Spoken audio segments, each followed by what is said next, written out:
हर खबर पर होगी आपकी पकड़। डाउनलोड कीजिए एबीपी लाइव ऐप। मुझे लगता है यहां पर आना चाहिए मनोचिकित्सक डॉक्टर दीपक रहेजा को। दीपक रहेजा साहब, ये झुंझलाहट रिया चक्रवर्ती की कि गाड़ी में बैठती हैं, गाड़ी के शीशे को कोहनी मार रही हैं, इसके अलावा गाड़ी में बैठने से पहले दरवाजे को ऐसे पीट सा रही हैं जोर जोर से, क्या दिखा रहा है?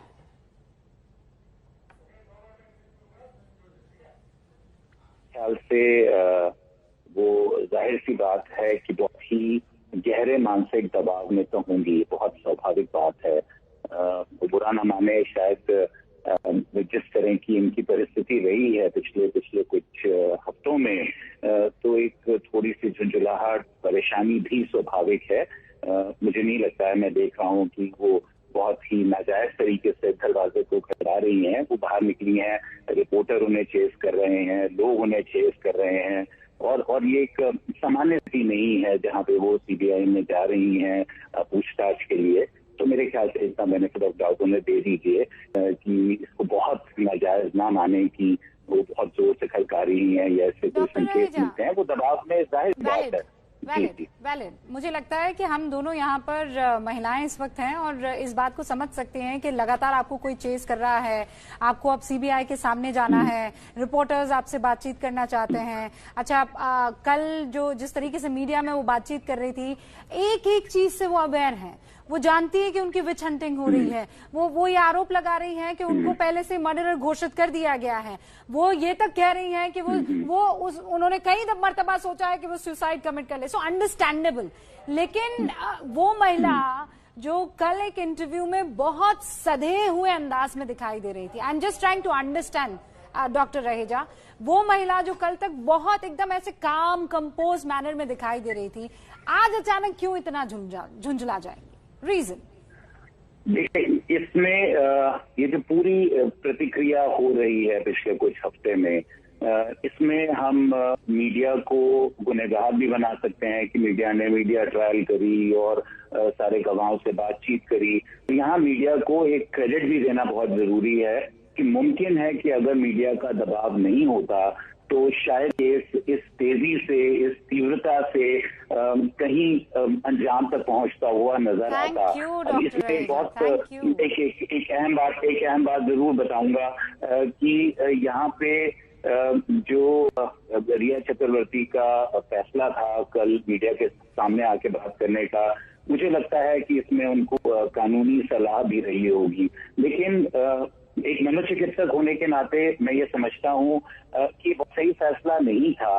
Forget about the legalities of it, but otherwise also एक चीज जो अभी उन सीबीआई में पूछताछ नहीं हुई और वो टेलीविजन पे आ रही हैं, वो देश से सहानुभूति लेने की कोशिश कर रही हैं, पर देश उनके खिलाफ हो गया, उन्हें मर्डर घोषित कर दिया, एक डिक्टेट पास हो गया। लेकिन ये जो मौत हुई, ये एक स्वाभाविक मौत तो नहीं थी ना, एक नेचुरल डेथ तो नहीं थी। एक जवान व्यक्ति की मौत हुई जिसके साथ आप संबंध में थे। तो अगर इनकी जगह कोई और होता तो वो भी शक के दायरे में आता। अगर इनकी अगर उल्टा होता, एक महिला की जगह एक पुरुष होता तो वो शायद और सख्ती के दायरे में आता। मतलब आई थिंक हमें इस सिचुएशन को थोड़ा सा न्यूट्रली असेस करना चाहिए। एक्चुअली डॉक्टर रहेजा, जो बात यहाँ पर रूबिका मुझे लगता है कि समझना चाह रही थी और दर्शकों तक पहुंचाना चाह रही थी, वो ये कि बिल्कुल एक कॉन्ट्रडिक्टिंग पर्सनालिटी निकल कर आ रही है ना, कि कल बहुत ज्यादा काम पॉइज्ड रिया चक्रवर्ती अपने उस इंटरव्यू में नजर आ रही थी, बहुत ज्यादा हिम्मत वाली एक लड़की नजर आ रही थी जो बता रही है कैसे उसका विच हंट हो रहा है, जो बता रही है कैसे उसे विष कन्या कहा जा रहा है, बावजूद इसके वो हिम्मत से डटी हुई है। लेकिन आज सवाल हम आपसे इसीलिए पूछ रहे थे सर कि वही लड़की ऐसी झुंझलाती हुई नजर आ रही है, ऐसी कमजोर पड़ती हुई नजर आ रही है।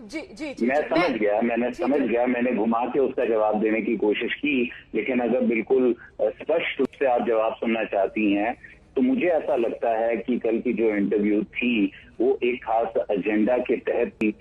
मानसिक रूप से वो तैयार थी, पूरी तरह से अपने आप को तैयार करके आई थी कि किस तरह के सवाल उन सब पे जाएंगे और क्या उनका जवाब देंगी। और आज वो जा रही है मतलब वो कंफर्टेबल सिचुएशन और पोजीशन में थी कल, लेकिन आज ऐसा नहीं था। और बड़ी बात डॉक्टर रहेजा जो कह रहे हैं कि उन्होंने ये भी असेस किया है कि शायद उन्होंने कानूनी सलाह पर अपने वकील से सलाह लेकर वो इंटरव्यू दिया हो। मुझे ऐसा लगता है कि वो कोई इमोशनल इम्प्रॉम्प्चू डिसीजन नहीं था, वो एक बहुत ही प्रीमेडिटेटेड डिसीजन था।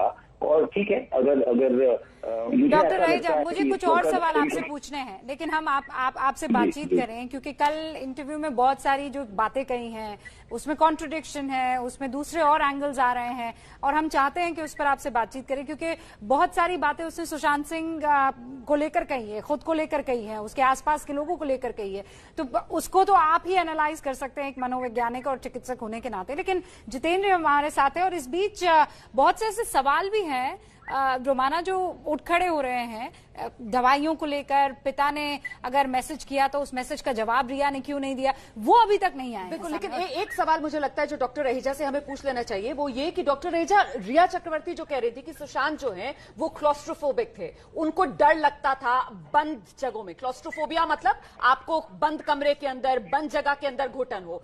तो क्या ये क्लॉस्ट्रोफोबिक इंसान बचपन से होता है या जिंदगी में कभी भी आप क्लॉस्ट्रोफोबिया डेवलप कर सकते हैं?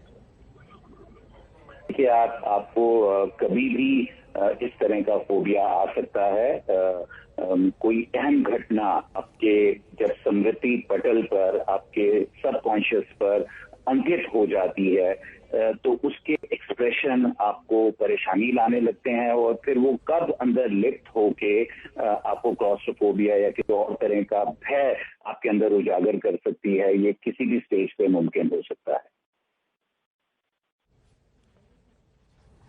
तो आप ये कह रहे हैं कि कभी भी हो सकता है क्लॉस्ट्रोफोबिया, जरूरी नहीं है कि बचपन से क्लॉस्ट्रोफोबिक हो इंसान। जी नहीं, देखिए उसके अगर हम गहराई में जाएं तो मुमकिन है कि उसके कुछ संकेत, कुछ लक्षण आपको पीछे भी मिल जाएंगे। खास तरह की पर्सनालिटी जो कि ज्यादा वल्नरेबल हो सकती है, लेकिन ये एक रासायनिक प्रतिक्रिया आपके दिमाग में किसी भी स्टेज पे एक बड़ा हादसा, कोई एक बड़ा झटका जो कि आपके स्मृति पटल पर इस कदर अंकित हो जाए, और फिर आप चल के वो जो बड़ा हादसा है वो आप उसे भूल जाएं। I forget, then I forgot, that I forgot, मैं भूला और फिर मेरा दिमाग भूल गया कि मैं क्या भूला था, और सिर्फ जो लक्षण था वो सामने रह गया। इस तरह का भय, चाहे वो ऊंचाई का डर हो, चाहे वो उड़ान का डर हो, चाहे वो बंद कमरों का डर हो, वो डर का लक्षण बना रहा, लेकिन उसकी जड़ कहाँ थी? वो जड़ कहीं हमारे अनकॉन्शियस में लिप्त हो जाती है, हम उसे भूल जाते हैं।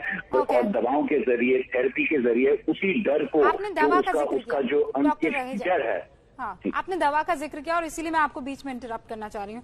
कल रिया ने ये कहा कि सुशांत अपने इस डर को मिटाने के लिए या इनफैक्ट उड़ान से पहले एक दवाई लिया करते थे, मुझे उसका प्रोनाउंसिएशन है मोडाफिनिल, शायद उसे कहते हैं, मोडाफिनिल जो है वो लिया करते थे। ये क्या है, मतलब क्यों कोई मोडाफिनिल लेगा और उसके बाद क्या होता है, और ये प्रिस्क्राइब्ड होता है क्या, और किस चीज के लिए प्रिस्क्रिप्शन होता है इस दवा?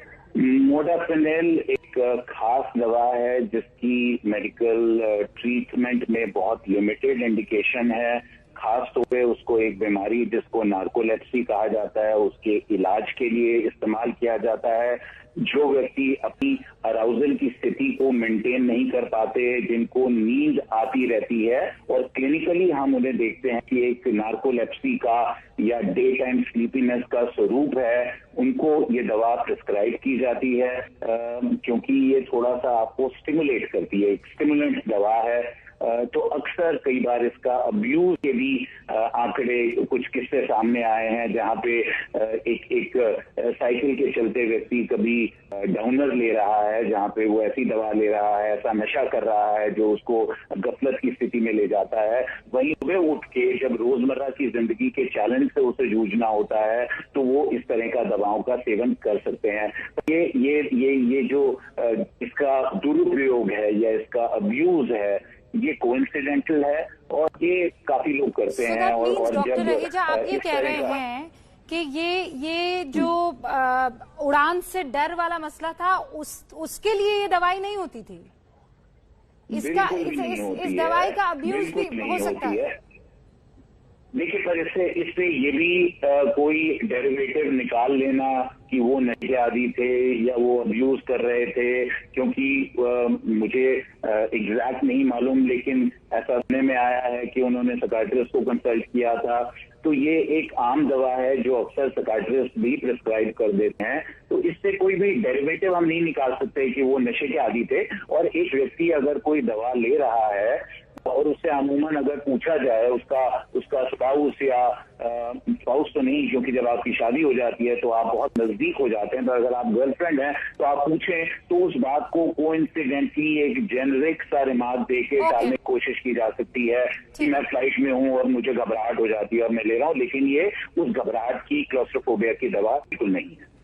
सर कंफ्यूजन बहुत है एक्चुअली। डॉक्टर रहेजा, मुझे लगता है आपको ये क्लियर करना चाहिए। और कंफ्यूजन इसलिए है कि एक तरफ तो रिया आती हैं, वो बताती हैं कि सुशांत उड़ान से पहले ये मोडाफिनिल दवा लिया करते थे, वो बताती हैं कि सुशांत सिंह राजपूत जो है वो क्लॉस्ट्रोफोबिक थे।